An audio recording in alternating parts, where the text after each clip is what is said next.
Chapter 3. The Myth of Energy. The second law of thermodynamics. Begins with a quote from John Kavanagh. No domain of the global economic activity does greater social, environmental, and political harm than today's dominant energy systems, from source to waste. The second law. Before sitting down to write this morning, I helped my wife, Marcia, clean the house. We swept the wooden floors, dusted the tabletops, and cleaned the sinks and toilet bowls in the bathrooms. If we are good, we do this cleaning ritual about once a week, but longer intervals sometimes pass between cleanings. Since we have been married for more than 30 years, we have probably cleaned house more than 1,000 times, and I can't imagine how many times we have just picked up clutter. Why is it that our home, not to mention everyone else's, can't stay organized? Why will dust eventually cover any horizontal surface? The answer lies in the second law of thermodynamics, arguably one of the most important laws of science. As Albert Einstein stated regarding this law, quote, "It is the only physical theory of universal content concerning which I am convinced that within the framework of the applicability of its basic concepts, it will never be overthrown." Unquote. The implications of the second law of thermodynamics are so profound, and its workings so pervasive, that it should be an essential part of everyone's education. Yet I fear few understand its workings. This seems particularly true for our policymakers. To begin our examination of the second law of thermodynamics, we need to go back almost 2 centuries.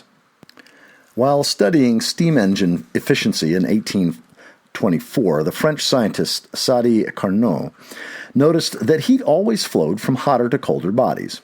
Carnot's observation certainly wasn't new, but he took his observation a step further by showing that Newtonian mechanics couldn't explain such a unidirectional movement.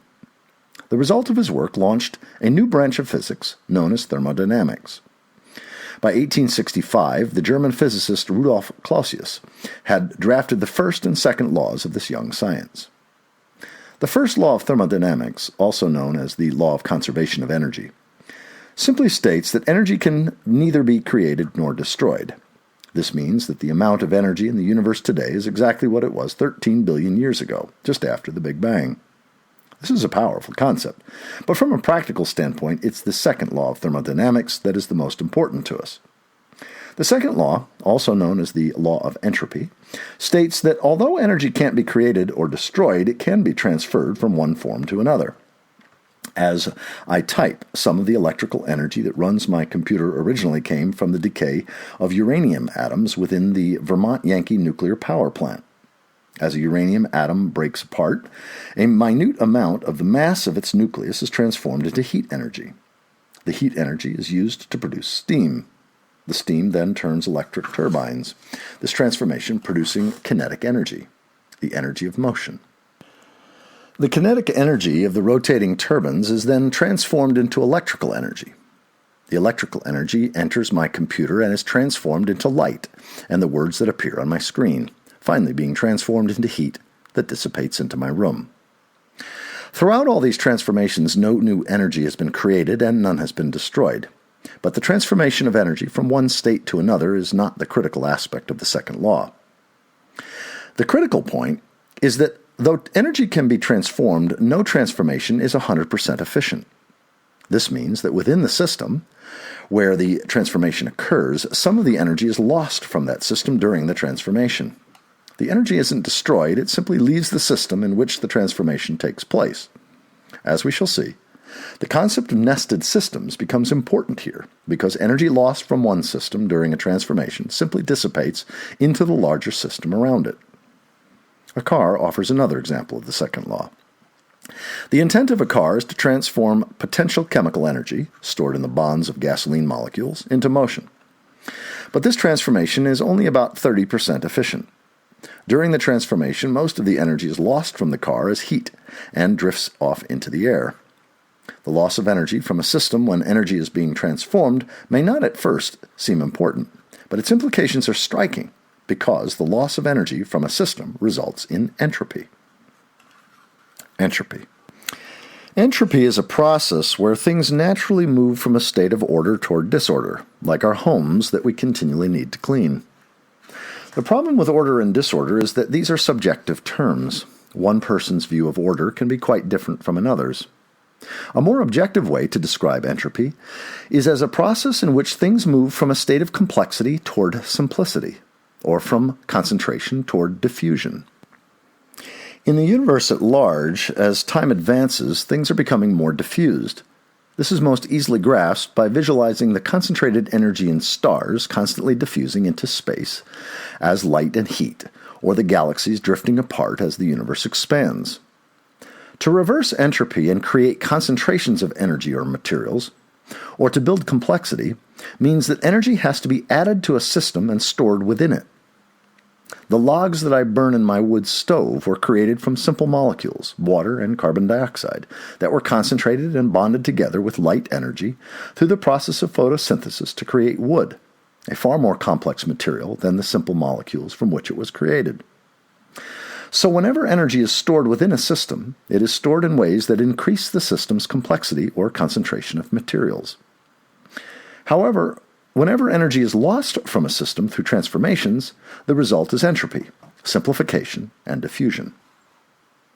Entropy shouldn't be a new concept for us since we all have plenty of experience with its workings. In our homes, each time we do something, we are transforming energy and as a result creating entropy, as energy stored within the system from previous cleanings is dissipated. As we browse, books originally neatly stacked on our shelves come to lie scattered throughout the house. As we turn each page of the newspaper, some of the paper's fibers are released into the air and drift down as a component of dust. We host a potluck dinner for company, and all the dishes, glasses, and silverware that were neatly stacked in their respective cabinets come to grace every horizontal surface. All are examples of entropy caused by our energy transformations that take things from the orderly state of concentration to one of diffusion. We don't intentionally create entropy, it just happens, a result of the second law. However, to reverse entropy takes an intentional effort, like the cleaning of our homes, an investment of energy to increase order and concentration. When Clausius was formulating the second law, all of his work was focused on closed systems. A closed system is one in which energy or materials can't enter the system. A non-rechargeable battery is an example of a closed system. Once the battery is made, it can't accept any new energy. The energy within the battery is stored as potential chemical energy in the form of concentrated ions. With each use, as energy dissipates from the battery, the ions diffuse within the battery until it eventually loses all of its potential chemical energy. When the battery was made, it was said to be in a non-equilibrium state, one where the ions were concentrated and as such stored potential chemical energy. Through use and loss of energy, increasing entropy causes the battery to reach a static equilibrium, complete diffusion, and a dead battery. A state of static equilibrium should not be confused with the dynamic equilibrium of an open system. Unlike the battery, complex systems are not closed. Since they have fuzzy boundaries, they can take in energy from the larger system in which they are nested. So there are three outcomes for any complex system. If it releases more energy from its transformations than it takes in from the larger system in which it is nested, it is entropic. A tree cut down is a good example of an entropic system. It can't take in any energy through photosynthesis, so with each transformation created by saprophytes, decay-producing organisms like fungi, energy that was stored in the tree is released as heat. The complex structure of the tree is simplified, as it is broken down to carbon dioxide, water, and other small inorganic molecules that completely diffuse into the air and soil. However, if a complex system takes in more energy than it releases, it is anti-entropic. This means it grows and increases its level of complexity through time. From egg to adult, we are all anti-entropic systems, and as such take in more energy through the food we eat than we pay out as heat. That energy is stored in the increasing complexity of our growing bodies. As adults, we are no longer anti-entropic, and as long as we are healthy, function as a dynamic equilibrium. Healthy adults take in the same amount of energy through food as they release as heat through all their metabolic transformations. Again, This is a dynamic equilibrium in which energy is entering and leaving an open system at the same rates, and it is not to be confused with the static equilibrium of a closed system. All complex systems that consume energy from the system within which they are nested create entropy in their surroundings. A fungus growing on a rotting stump is a good example. The anti-entropic fungus grows by extracting energy from the stump. In the process, the stump decays and is simplified. Luckily, the forest in which the fungus and other creatures reside takes in as much energy through photosynthesis or more than it gives off in decomposition and metabolism of all its organisms. So any complex system, whether it is entropic, at dynamic equilibrium, or anti-entropic, is simply defined by how much energy the system takes in versus how much energy is released through its various transformations. This means that the rate at which energy is transformed within a system is an important consideration. Picture two rooms that are absolutely identical. Each is exquisitely appointed with the same fine antique furnishings: delicate porcelain figurines, crystal vases, rare books, and potted plants. Into each room we will place an individual for 1 hour. In one of the rooms it will be an adult who will read the Sunday edition of the New York Times. In the other it will be an unsupervised toddler. Which room will be more entropic after 1 hour? In the adult's room, the turning of the pages of the newspaper has generated some entropy in the form of dust that has diffused into the air. The toddler's room will be quite a bit more entropic. The striking difference between the two rooms isn't because toddlers are inherently destructive. They just create a lot more energy transformations as they explore the world around them, which results in greater entropy. The only way to reorder the toddler's room to its original state is to add external energy to that system. The energy is derived from people cleaning up the room and electricity to run a vacuum cleaner. If the second law didn't exist, we would never have to clean up after ourselves. We could also recycle energy, and as a result, make perpetual motion machines where no energy would be lost from a system. We could construct a car so that whenever we braked, all the kinetic energy would be converted into electricity and stored in the car's battery.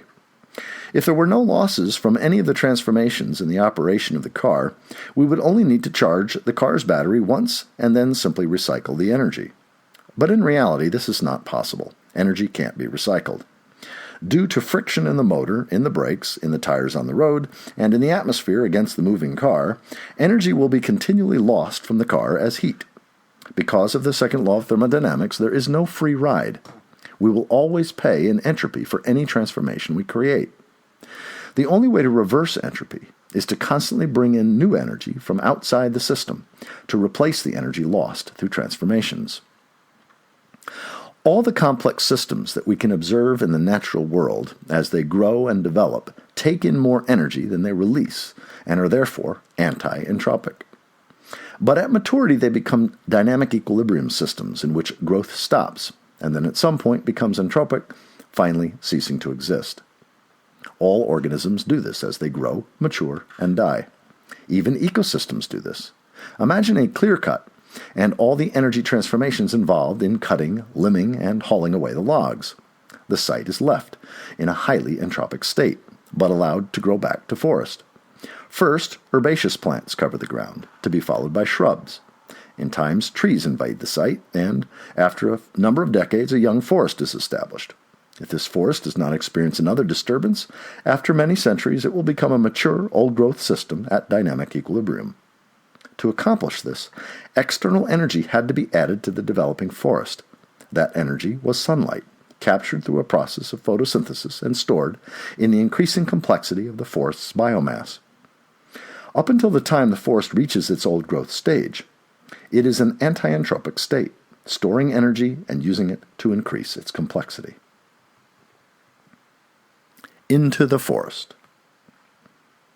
In the previous chapter we saw that the old-growth stand in Pisgah is a dynamic equilibrium system in which the amount of energy flowing into the forest through photosynthesis equals the amount of heat being released by all the metabolic transformations of the organisms in the forest. I can see within the forest organisms in a variety of energetic states that together maintain the dynamic equilibrium of the entire ecosystem. In front of me lie the rotting remains of a huge American chestnut. The original tree must have been about 4 feet in diameter. It was killed by chestnut blight that heavily impacted this region of New Hampshire during the early 1900s. Across the river in Vermont, the blight peaked about 1915, so it is likely that this downed tree died about 90 years ago. Chestnut has wood that normally hollows out as it decays, with the outer wood remaining very rot-resistant. This specimen displays that pattern well. The sound outer wood of the downed log, about 3 inches thick, has split along its top and fallen back on either side. It lies like a huge dugout canoe, 7 feet wide to the gunnels, now filled with rich humus from the decay of its interior wood. The chestnut clearly represents an entropic system. As each bacterium and fungus that lives in the decaying mass of the chestnut draws energy out of the wood, the tree's highly ordered complex structure is slowly broken down.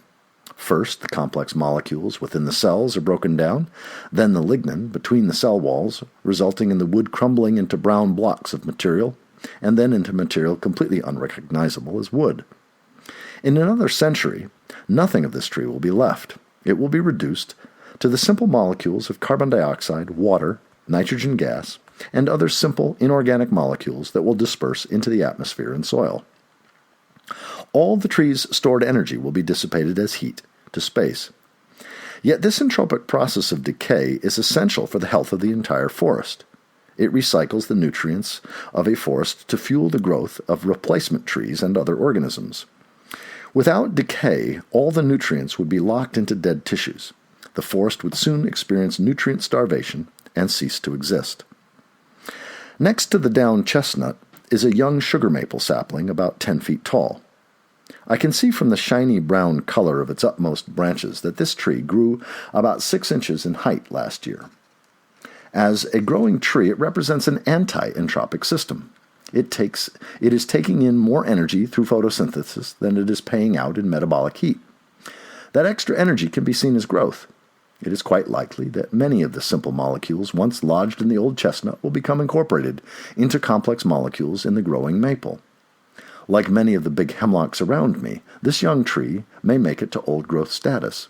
When it does, the maple will become a dynamic equilibrium system in which all the energy it takes in through photosynthesis will be used in the tree's metabolism. At this point, its growth will stop. Within the old growth, we have an array of anti-entropic, dynamic equilibrium, and entropic organisms, all connected in the complex flows of energy and the cycling of nutrients that sustain the entire system. This balance can only be maintained if the amount of energy entering the system keeps pace with the energy being lost through metabolic transformations.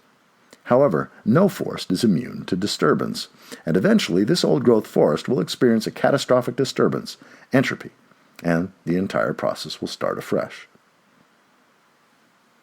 Biospheric energy. As discussed in the previous chapter, the biosphere was an anti-entropic system up until about 250 million years ago, when it entered a state of dynamic equilibrium. However, the biospheric story today is quite different.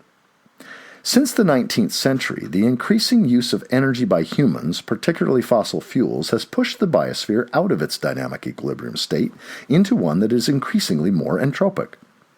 Human activity on this planet is countering trends that have been developing for over 3.5 billion years.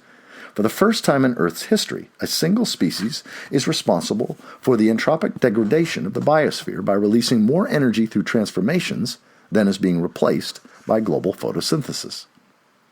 Our species, the modern Homo sapiens, has been around at least 150,000 years based on fossil evidence.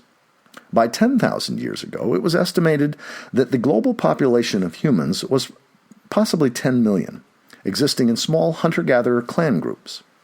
10,000 years ago also marks the beginning of our present interglacial climate. For the past 2 million years, the Earth has been in an ice age where about 90% of the time huge continental glaciers have covered major portions of North America and Eurasia. Roughly every 100,000 years, conditions on the planet dramatically warm, initiating interglacial climates. This is what happened 10,000 years ago.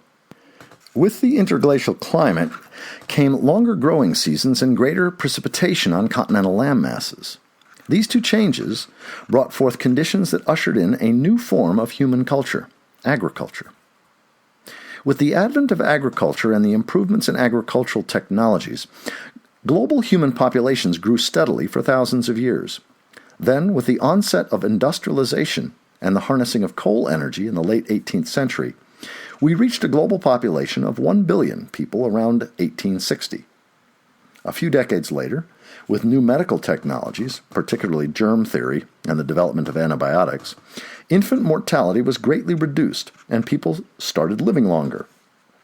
Coupling this with the development of oil as an energy resource that could boost agricultural productivity, global population growth took off and doubled to 2 billion by 1930. Where it had taken 150,000 years to reach 1 billion, a second billion was added in just 70 years. At the time, the global per capita consumption of energy was equivalent to 3.32 barrels of oil per year. By 1979, global populations had more than doubled again, growing past 4 billion.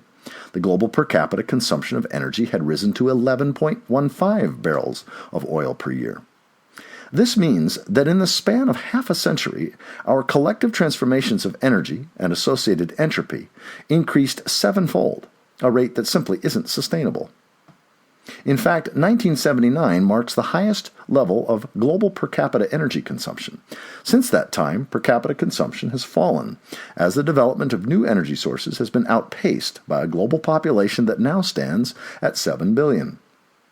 Still, the total amount of energy transformed by humans steadily rose and continues to increase today, as does associated biospheric entropy.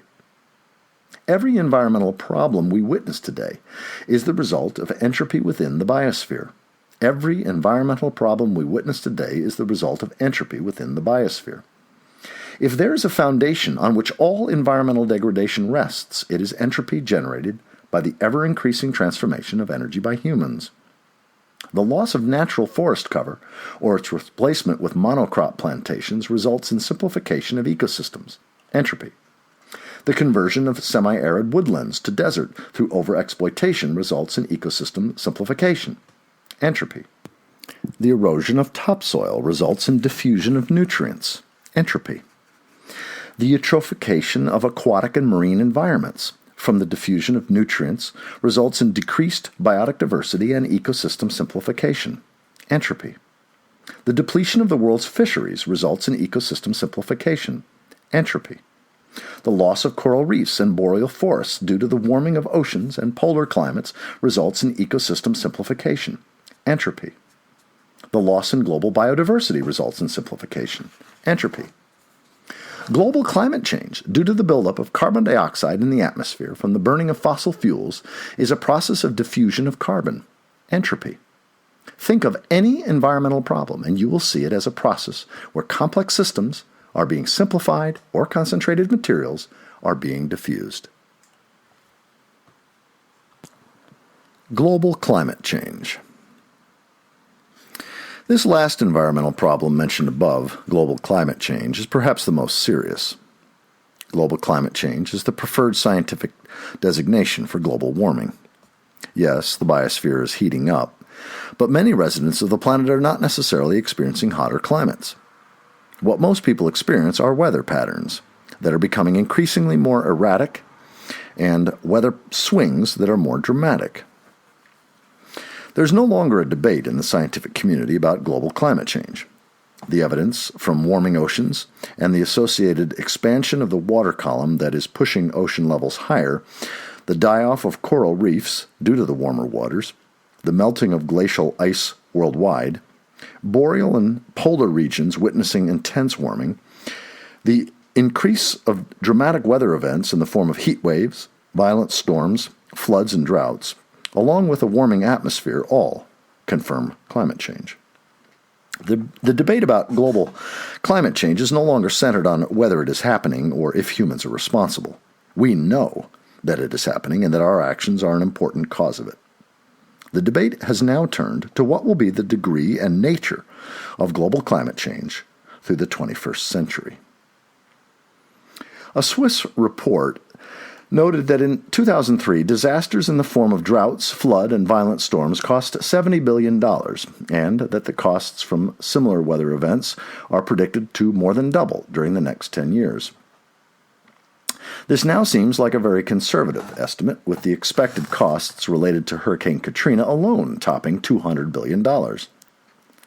On October 18, 2005, I woke to hear the startling news on NPR's Morning Edition that Tropical Storm Wilma had overnight exploded into the most powerful hurricane ever recorded in the Atlantic. Seasoned weathermen reported that they had never experienced such an event, a tropical storm with 70-mile-an-hour winds growing into a hurricane with 175-mile-per-hour winds in less than 24 hours. The 2005 hurricane season broke every record in the books. The record number of named tropical storms at 26, the record number of hurricanes at 14, and the record number of Category 5 storms at 3. Previously, the record number of tropical storms and hurricanes were 21 and 12, respectively. Dramatic and costly as the 2005 hurricane season was, possibly the most serious threat of global climate change may be the thinning of the Arctic Ocean's sea ice. The Arctic Ocean has been covered with sea ice continuously for at least 2 million years. Today it is thinning from an average thickness in 1976 of 3.1 meters to an average thickness of 1.8 meters by 1997. Not only that, but during this time period, the summer coverage of the Arctic sea ice had decreased by 23%, mostly along the northern coast of Russia, for an average of 9% reduction in ice cover per decade. This, of course, creates a positive feedback loop. With sea ice present, a large proportion of summer sunlight currently striking the Arctic region is reflected back out into space. With an open ocean, most of that solar energy will be absorbed, pushing the warming even further. Historical climate evidence shows that decreases in water density at the surface of the North Atlantic from greater influxes of fresh water can stall the Gulf Stream. 8,200 years ago, due to increased rates of glacial meltwater entering the North Atlantic as the present interglacial was warming up, the Gulf Stream stalled and pushed the global climate from interglacial back into glacial conditions for almost 400 years. The change to glacial conditions was rapidly occurring in a span of just a few decades. There are real fears that an open Arctic Ocean will further increase warming in the region, resulting in greater melting of glacial ice in northern Canada, Greenland, and Iceland that could stall the Gulf Stream. If an open Arctic Ocean leads to such an outcome, the consequences for Eurasia and the entire global climate would be catastrophic. Europe's moderate climate would be lost and replicated by conditions more akin to Siberia.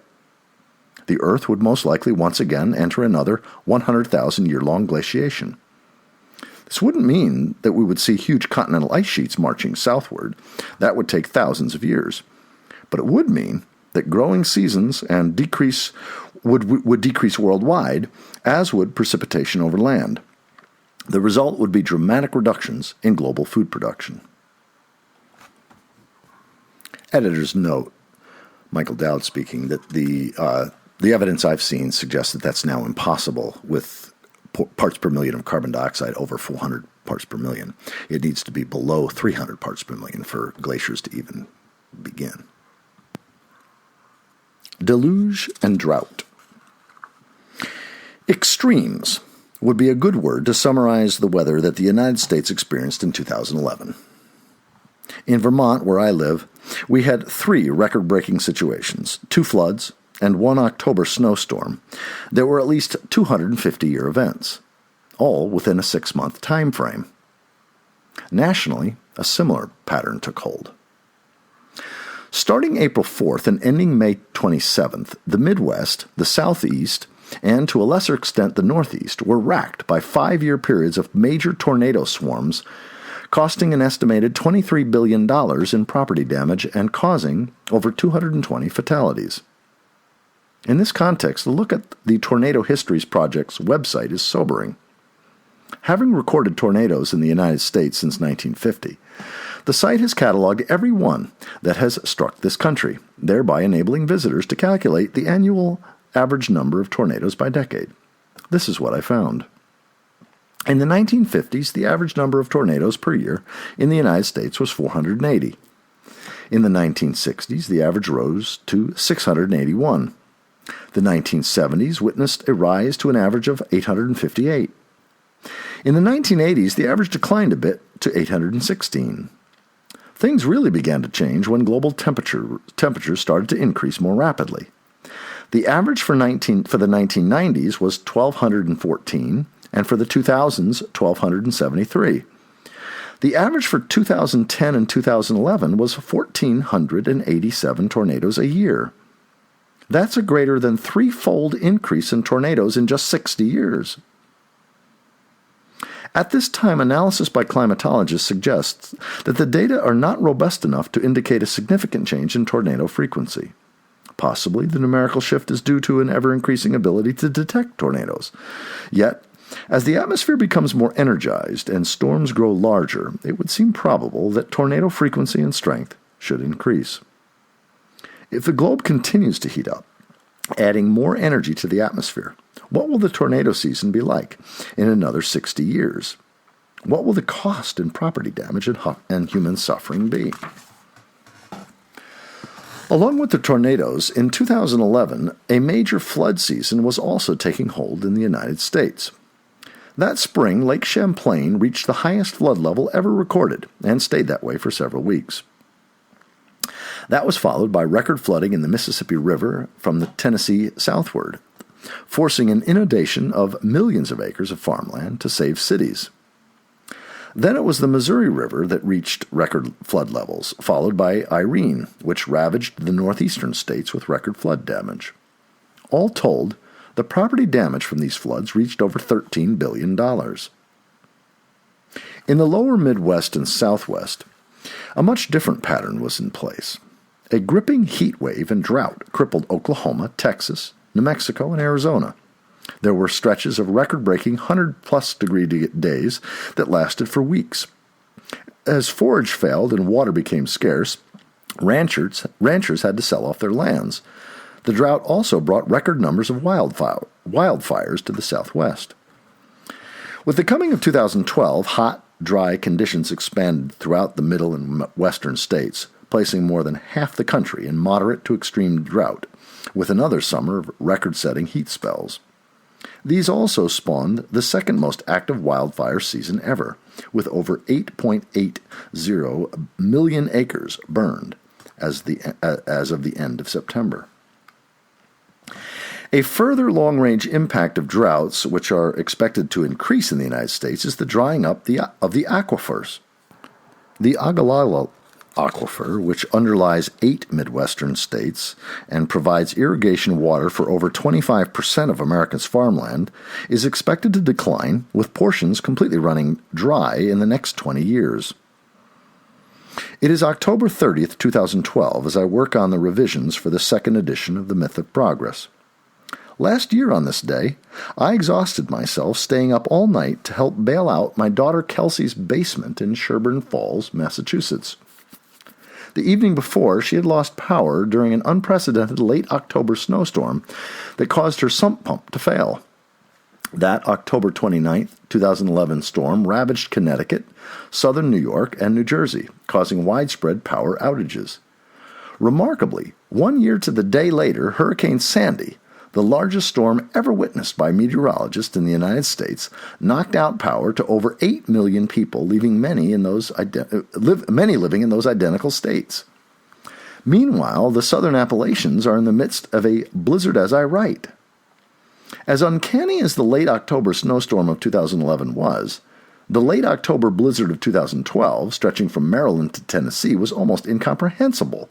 It was almost as incomprehensible as the size of Sandy, which at landfall extended from Quebec to the Carolinas and as far west as Cleveland, Ohio. Simply on the basis of the expanse of the eastern United States affected by Sandy, it is likely to become the most costly storm and property damage to ever hit this country. The frequency of record-breaking weather events and associated costs has clearly escalated during the past decade, and we have every indication that this trend will continue. Together, not only are these extreme weather events very costly, at this time consuming between 3% and 4% of the nation's annual GDP, but they threaten the very security of the country. If the probability of droughts in the western two-thirds of the United States continues as climate models suggest, the decline in food production and access to groundwater will pose a serious threat. Making the situation even graver is that those same trends are happening throughout the world. It was this realization that got the Pentagon involved in studying climate change during George W. Bush's administration. The potential threat is so grave that Andrew Marshall of the Pentagon commissioned a report, which was leaked to the press in February 2004, on the national security threats related to global climate change. Marshall, 82, is a Pentagon legend and often referred to as Yoda by insiders. He's deeply respected in the Pentagon community, and his association with the report carries a lot of weight. The report's assessment is based on a worst-case scenario, one where nothing is done to curb carbon dioxide emissions and the worst possible results develop.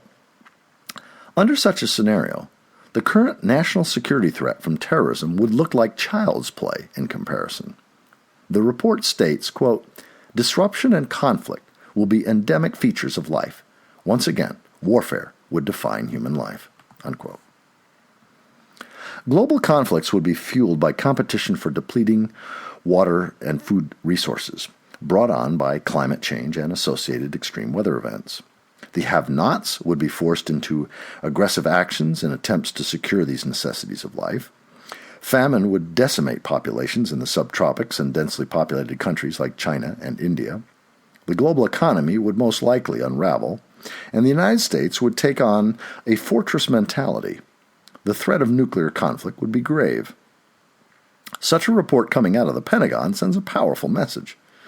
On a global basis, we have exceeded carrying capacity. Global climate change is one outcome of a degraded biospheric system. Is this the negative feedback that will correct our overshooting of our carrying capacity? If we do nothing to curb increasing entropy in the biosphere, of which global climate change is just one component, then I think these kinds of outcomes are possible in the coming decades. However, we need to remember the Pentagon report is based on a worst-case scenario. Each year, it becomes increasingly clear that climate change is a real threat. Many nations, some U.S. states and cities, and even some corporations are already taking actions to reduce carbon dioxide emissions. It is only a matter of time before the United States will fall in line with all other nations to act. We have the means to dramatically increase energy efficiency and to cut unneeded energy utilization. We only need the collective willpower to do so. This will require some sacrifice of convenience in affluent nations like the United States, but the sacrifice would be minor in comparison to doing nothing. Just about every homeowner has fire insurance. Although the odds that a fire will occur are very low, the potential risk of fire if fire does occur, is very high. Shouldn't we have an insurance policy for the potential risk of global climate change? In this case, our only insurance is action. Personal and collective action. Our current notion of progress is based on the idea that to keep progressing, we will need to use ever-increasing amounts of energy to stay ahead of resource depletion and waste generation. This is where our paradigm of progress collides with the second law of thermodynamics. I'm going to read that again. Our current notion of progress is based on the idea that to keep progressing, we will need to use ever-increasing amounts of energy to stay ahead of resource depletion and waste generation. This is where our paradigm of progress collides with the second law of thermodynamics. From a global perspective, if we continue to use more energy, we will continue to increase entropy within the biosphere, unless we can bring in new energy from outside the biosphere to counter that entropy. But where would that new extraterrestrial energy come from? Since the level of solar gain isn't seriously increasing, as we transform more and more energy within the biosphere, we create greater entropy. There is no way around this.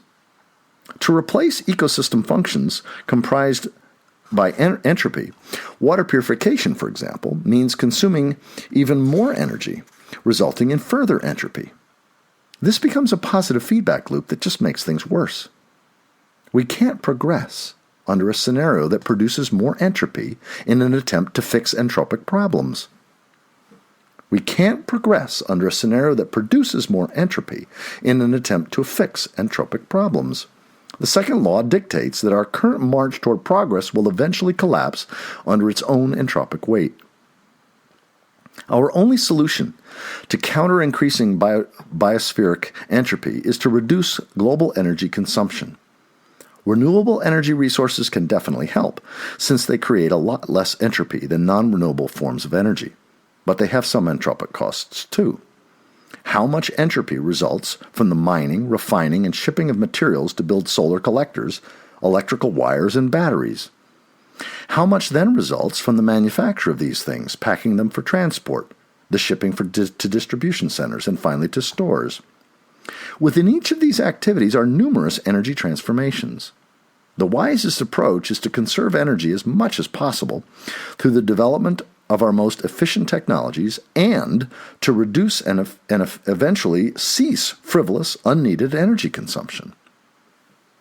Most of the energy consumption that we are responsible for is hidden from view in the extraction of materials, manufacturing processes, and transportation. The energy needed to make a 2-gram microchip is equivalent to about a third of a gallon of gasoline. To put that fact into perspective, with the same amount of gasoline and my chainsaw, I can cut down and buck up 1/3 of my winter heating supply. I annually burn 3 cords of wood a year, with a cord being a stack that is 4 feet high by 4 feet wide and 8 feet long. What amount of energy transformation and associated entropy lie hidden in the 367 billion microchips produced in 2003 alone? How much entropy results from the need to constantly upgrade computers every few years to deal with ever-changing software? Are such rapid rates in increasing levels of resource extraction and the development of solid waste related to fast-paced changes in computer technology truly necessary? Increasing biospheric entropy in all of its forms, including the serious threat of global climate change, is an unsettling reality that can produce anxiety. This recently became clear to me during a visit to a sugar bush owned by John Elder. John is a professor of literature and environmental studies at Middlebury College, who enthusiastically manages his forest to sustainably produce maple syrup. We were discussing the implications of climate change and its potential impacts on Vermont's forests, particularly sugar maple, with students from one of his classes. Many projections show Vermont's climate warming enough during the century to drive the sugar maple out of the state. During this impromptu discussion, one of the students stated that it was probably too late, that even if we took actions now, the battle to save Vermont's sugar maples was already lost. This assessment was demoralizing to the other students who felt powerless by the prospect that global climate change was inevitable. Since there will be a lag response in the meteorological system to any change that we make, the loss of Vermont's sugar maples may be inevitable, but in fact, we really can't know exactly how climate change will play out. When people get anxious, they often develop a polarized worldview, where things simply become good or bad, black or white, right or wrong, win or lose.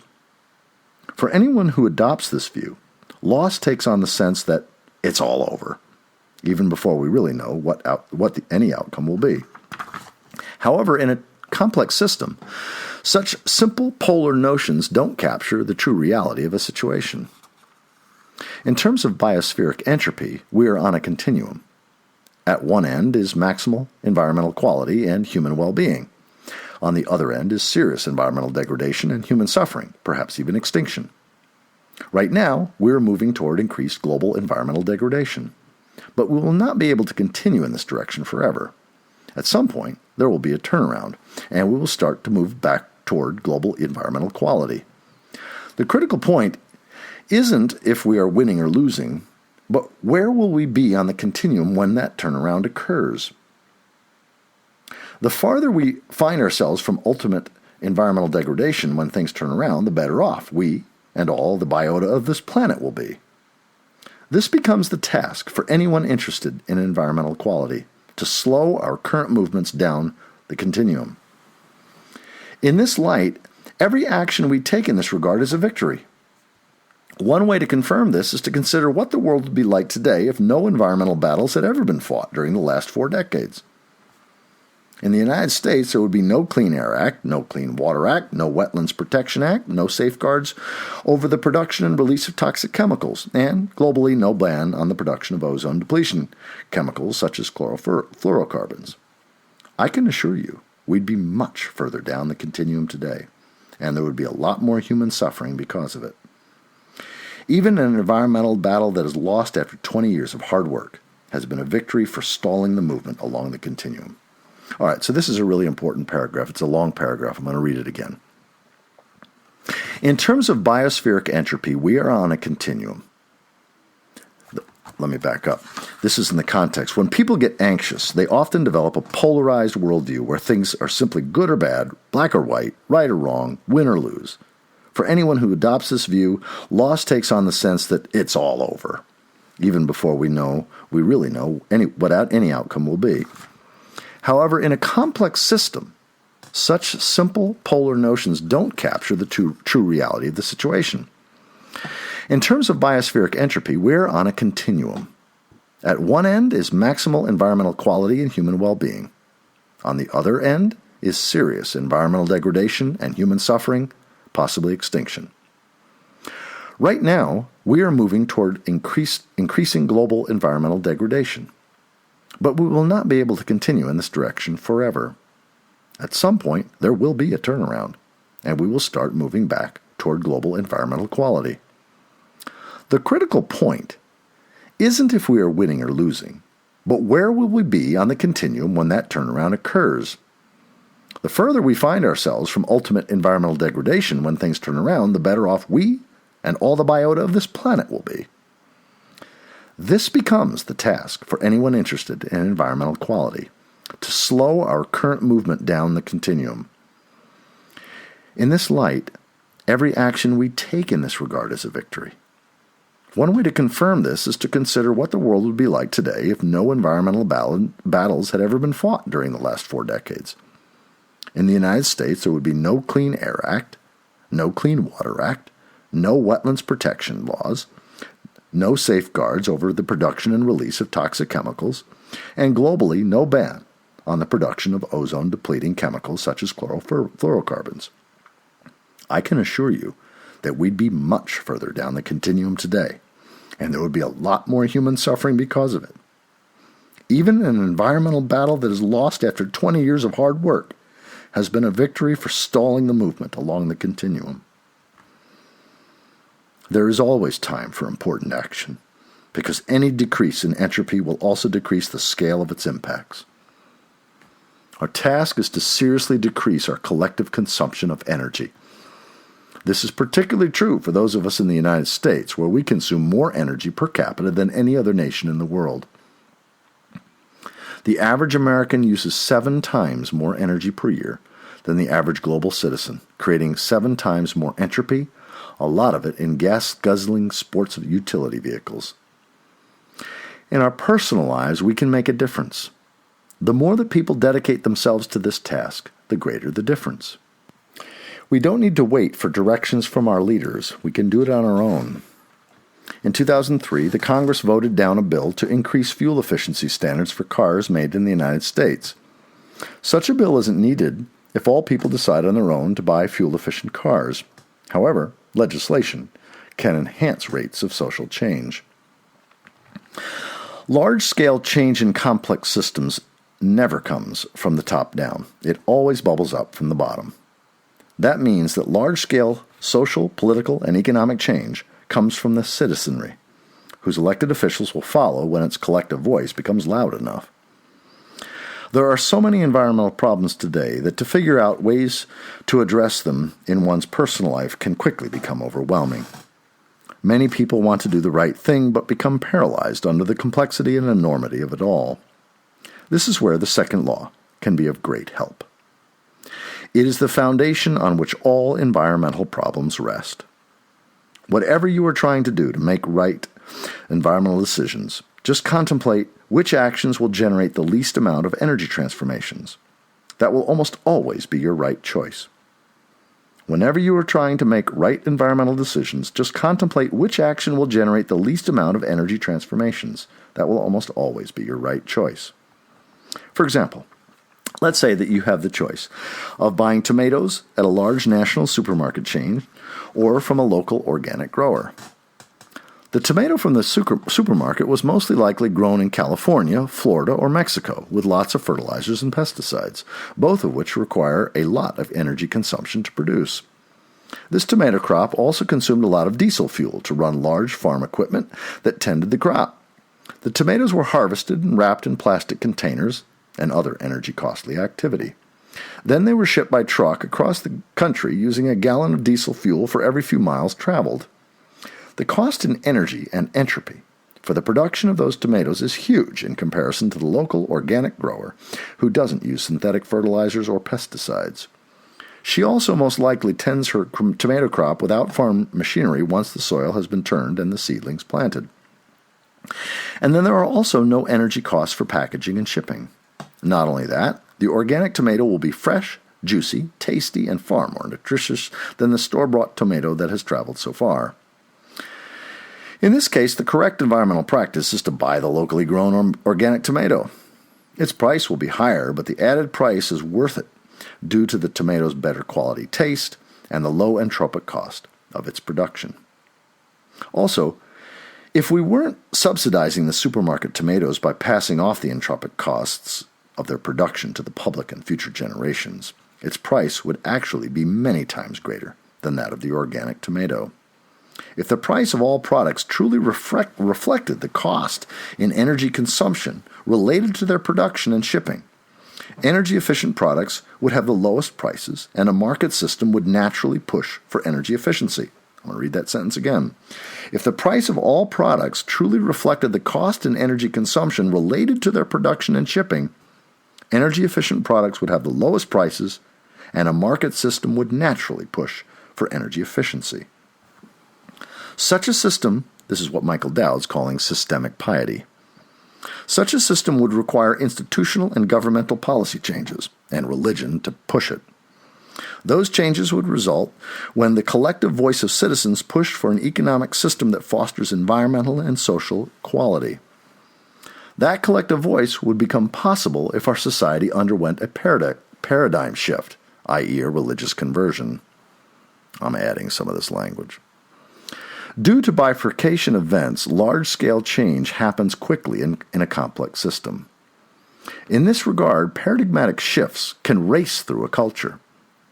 Prior to the publication of Rachel Carson's groundbreaking Silent Spring in 1962, the words ecology and environment were probably unknown to almost all Americans. Less than 10 years later, a large majority of citizens supported environmental action to clean up the country's water and air and to protect endangered species. Due in part to environmental activists organizing Earth Day to increase public awareness of environmental problems, a dramatic paradigm shift occurred in this country in less than a decade. One outcome of this was Richard Nixon became the most pro-environmental president since Teddy Roosevelt, supporting groundbreaking legislation such as the Clean Water Act, the Clean Air Act, and the Endangered Species Act. He was compelled to do this by a vocal citizenry. The majority of Americans still support improving environmental quality, but the energy for personal and collective action has recently taken a backseat to other concerns. Right now, I sense a growing anxiety in our nation about the future. There are real concerns: an economic recession that has no end in sight, terrorism, a politically divided nation and world job security, access to adequate health care, what appears to be a crumbling educational system, the unsettling aftermath of Hurricane Katrina, the rapidly rising cost of oil, that are all interrelated and bubbling away in our society.